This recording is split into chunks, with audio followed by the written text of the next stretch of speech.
Post-millennial. Tim Walz says people are driving by his house and calling him retarded. Quote, I've never seen this before. People driving by my house and using the R word in front of people. Oh, the R word. True. This creates danger.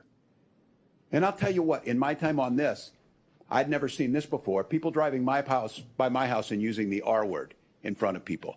This is shameful. And I have yet to see an elected official, a Republican elected official, say, you're right, that's shameful. It's not shameful. It's actually funny. He should not say it. So, look, I'm worried. We know how these things go. They start with taunts. They turn to violence. So deeply concerned. Well, he was called retarded because of things like this. And look, for a while, we had principally two factions, liberal, conservative, Democrat, Republican, whatever you want to call it. Now it's been splintering even more. With the left, you have the establishment Democrats and the socialist left. And on the right now, there's the MAGA rift, they're calling it. Tucker, interviewing Fuentes, and then everyone's getting all bent out of shape. I don't know if this is going to be kind of let's call it the period at which the caterpillar turns into a pile of sludge within the cocoon and then something new comes out. Right? Is this going to be that all the factions start fighting and then new factions form in the next couple of years? Or is this the total granularization of politics in this country and everyone will just hate each other? If it goes that granular, how do you even run a national campaign? I mean, we're at the point now where I question how you run a national campaign. Yeah. How is J.D. Vance going to win over the Tucker Carlson Fuentes faction? Not that they're identical, but let's just say Israel critical, and then you have the Christian Zionist faction. J.D. Vance has got to get both of them. Anna Kasparian is talking about how she watches Candace Owens. So maybe a Republican comes out and says, we're going to, you've got a Republican primary where you've got candidates who are, I'm going to go to Israel. And the other says, no way, we're not going to do that. And then maybe Democrats start voting Republican because people like Anna Kasparian have left the left already. Mm. Their message needs to be America. I feel like it's the only thing that keeps us together. A lot of lefties hate America and Democrats hate America, but for majority of people, if you are anti-Israel, pro-Israel, end of the day, you're America first, MAGA. So if they're pronouncing the message of America and our borders, economy, that's the only message I can think of. I don't think so. No? No, I mean, the people who hate Israel, it's the only thing they care about. They're not talking about the border. They're talking about Israel and the spies who killed Charlie Kirk and things like that. To be fair, it's not necessarily correct, because even Nick Fuentes is opposed to that. But this is how granularized how it is, where even the Israel side is now split. But will that have? We're talking about elections, though, right? So if J.D. Vance, if he's doing the American message, how they're going to have to vote Republican? I completely disagree. You think they just stay home? I honestly don't know. This is I don't necessarily want to say unprecedented, but again, like right now, you've got all these media outlets that are talking about this rift on the right. Yeah. The left is flattened, right? I don't even who's even in charge at this point. When you look at their polling for the Democrats, it's like their best polling person's AOC at like 12%. Mm-hmm. Telling you, so I don't know. In there. I mean, Fetterman polls well amongst people who like Fetterman, and AOC polls well among people who like AOC. But now that the left is largely routed, now that we're at the point where disaffected liberals, not people like me, of course, because I have a show, but I've talked to a lot of people recently who said, yeah, I used to be somewhat of a liberal, but now I vote Republicans have gone crazy. These people can speak freely. They no longer fear cancellation or losing their jobs.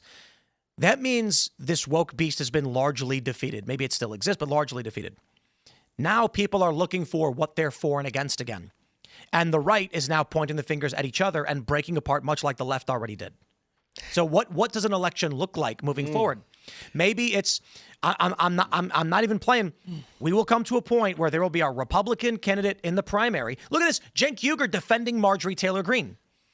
I would not be surprised if in 2027 there's a Republican primary candidate who is an American working class pro-populist guy who says that we do not want to be involved in these foreign wars. We should be working for the working class, good paying jobs, and then you get the Young Turks being like, we're voting Republican.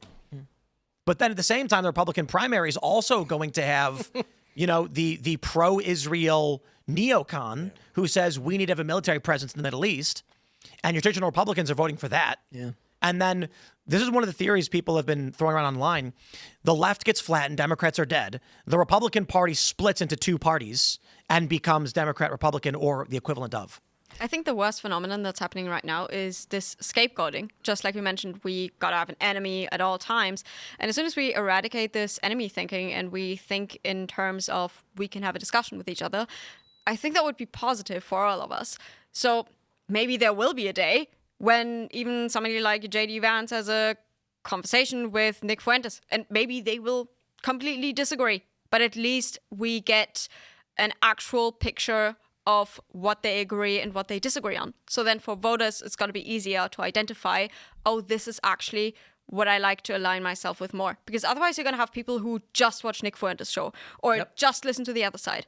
And then they never actually get to see the real people behind it because they constantly just watch small clips that the other side pulled somewhere from the internet from them. Or AI. I mean, maybe actually where we're going is back in time.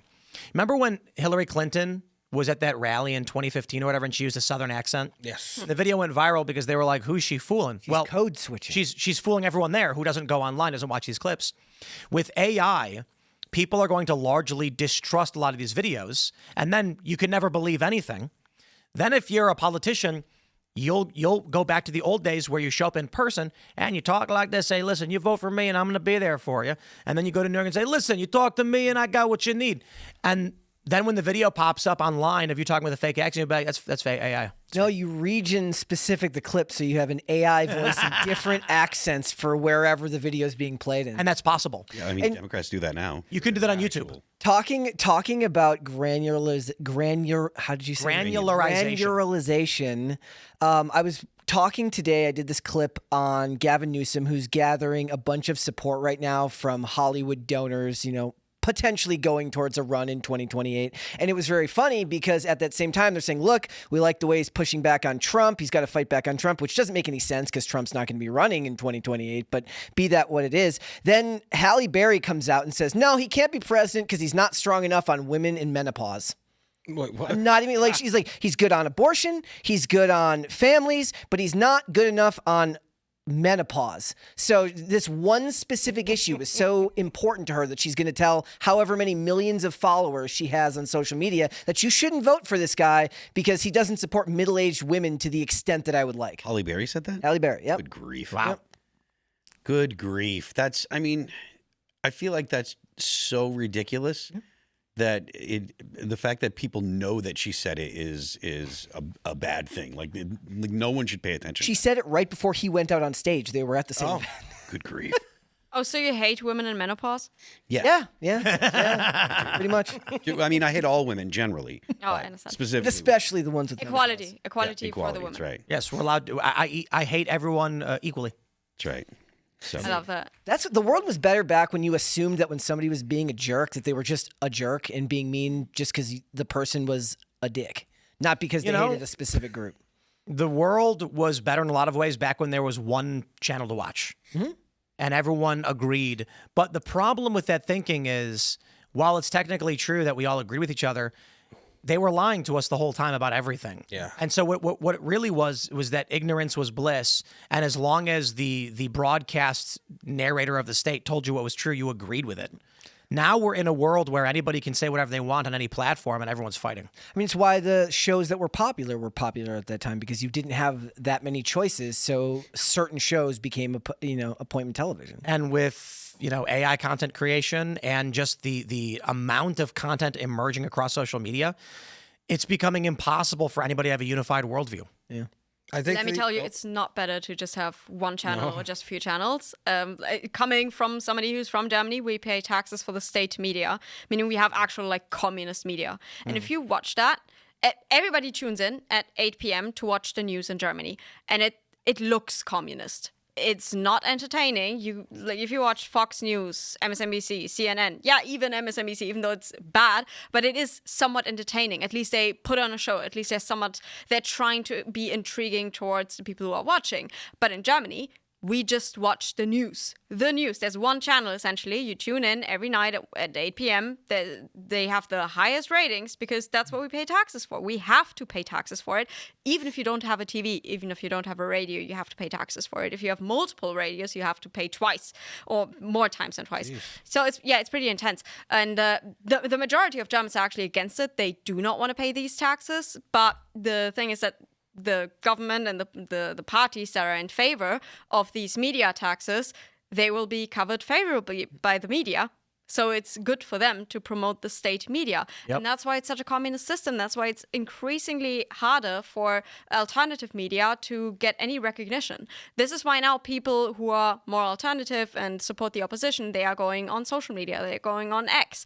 Twitter was super unpopular before Elon Musk. But since he's been promoting the AfD, now X is becoming very popular in Germany too. So I just want to make the case here for more media diversity. I know it's extremely difficult to even find what's the truth anymore. But I think the most important thing, the best thing that you can do is to go back to your internal values. Just understand what you stand for, what your family stands for. Find a community, find real friends. Maybe read a book every now and then.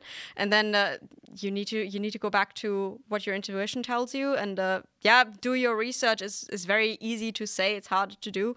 But if you get yourself some form of good education, that doesn't mean to go to college necessarily. It means understanding the real world and being very observant of the real world. Then I think you have a good chance at life. Thanks for checking out this clip from Timcast IRL. Make sure to watch the show live Monday through Friday at 8 p.m. Subscribe to this channel, and we will see you all there.